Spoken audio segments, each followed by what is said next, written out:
Hi friends, எல்லோரும் எப்படி இருக்கீங்க? நான் ரொம்ப சூப்பராக இருக்கேன். என்னோடய சேனலை சப்ஸ்கிரைப் பண்ண எல்லாருக்குமே ரொம்ப ரொம்ப நன்றிங்க. எல்லாருக்குமே இனிய புத்தாண்டு நல்வாழ்த்துக்கள். 2025 முடிஞ்சிருச்சு. 2026 வந்து ஸ்டார்ட் ஆகிடுச்சு. எல்லாருக்குமே இனிய புத்தாண்டு நல்வாழ்த்துக்கள். எல்லோரும் வந்து அவங்களோட கனவுகள் எல்லாம் நினைவாகணும், அவங்களோட கனவை நோக்கி ஓடணும், ப்ளஸ் எல்லோரும் சந்தோஷமாக இருக்கணும்னு சொல்லிட்டு நான் கடவுள்கிட்ட ப்ரே பண்ணிக்கிறேன். நீங்களும் கடவுளை நல்லா ப்ரே பண்ணிக்கோங்க.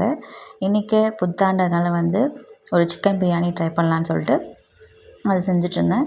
ஸோ அதை எப்படி செஞ்சேன் அப்படின்னா, எண்ணெய் ஊற்றிட்டு நெய், எண்ணெய் ஊற்றிக்கோங்க. எண்ணெய் ஊற்றிட்டு பட்டை, கிராம்பு, இலை அண்டு ஏலக்காய் இதெல்லாம் சேர்த்துக்கிட்டேன். அதுக்கப்புறம் பச்சை மிளகாய் 2, வெங்காயம், தக்காளி, இது கொஞ்சம் வதக்கிறதுக்கு தேவையான உப்பு அதெல்லாம் சேர்த்து நல்லா வதக்கிட்டு, அதுக்கப்புறம் இஞ்சி பூண்டு பேஸ்ட்டு போட்டு கொஞ்சம் அந்த ஸ்மெல்லு போகிற வரைக்கும் வதக்கிட்டு, அதுக்கப்புறம் மசாலாஸ் சில்லி பவுடர், தனியா பவுடர், கரம் மசாலா, மஞ்சள் தூள் எல்லாமே சேர்த்து நல்லா வதக்கியாச்சு. வதக்கிட்டு அதில் சிக்கன் வந்து ஒரு 200 கிராம் சேர்த்துக்கிட்டேன். ஸோ 200 கிராம் சேர்த்துட்டு அதையும் நல்லா வதக்கிட்டு, அதுக்கப்புறம் நமக்கு தயிர் போடுவோம் இல்லையா, தயிர், கொஞ்சம் லெமன் சேர்த்துட்டு, அதுக்கப்புறம் அதையும் நல்லா வந்து மிக்ஸ் பண்ணிவிட்டு, லாஸ்ட்டாக வந்து மல்லித்தழை, புதினா தழை சேர்த்துட்டு அதுக்கப்புறம் வந்து 2 டம்ளர் நான் அரிசி ஊற வச்சுருந்தேன். ஆனால் அது நல்லா ஏன் நான் ஊற வச்சேன் அப்படின்னா, இது வந்து புழுங்கல் அரிசியில் செஞ்சதுனால ஒரு 1/2 ஹவர் ஊற வச்சுட்டேன்.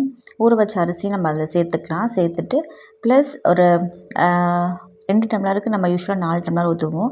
நான் இதில் வந்து ஒரு 3 டம்ளர் தண்ணி ஊற்றினேன். 3 டம்ளர் தண்ணி ஊற்றிட்டு ஒரு கொதி வந்ததுக்கப்புறமா நான் குக்கரை மூடிட்டு வெயிட் போட்டு ஒரு 3 சவுண்டு வச்சுட்டேன். 3 சவுண்டு வச்சுட்டு அப்புறம் குக்கர் வந்து அந்த ஹீட்டெல்லாம் போனதுக்கப்புறமா ஓப்பன் பண்ணி பார்த்தா சூப்பராக வந்துருந்துச்சு.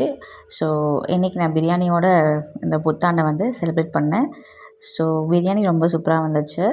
நீங்களும் இந்த மாதிரி ட்ரை பண்ணி பாருங்கள். ட்ரை பண்ணி பார்த்துட்டு எப்படி இருந்துன்னு சொல்லுங்கள். ஒன்ஸ் அகெயின் அனைவருக்கும் இனிய புத்தாண்டு நல்வாழ்த்துக்கள். எல்லோரும் ஹாப்பியாக இருங்க. வாழ்க வளமுடன். பாய்.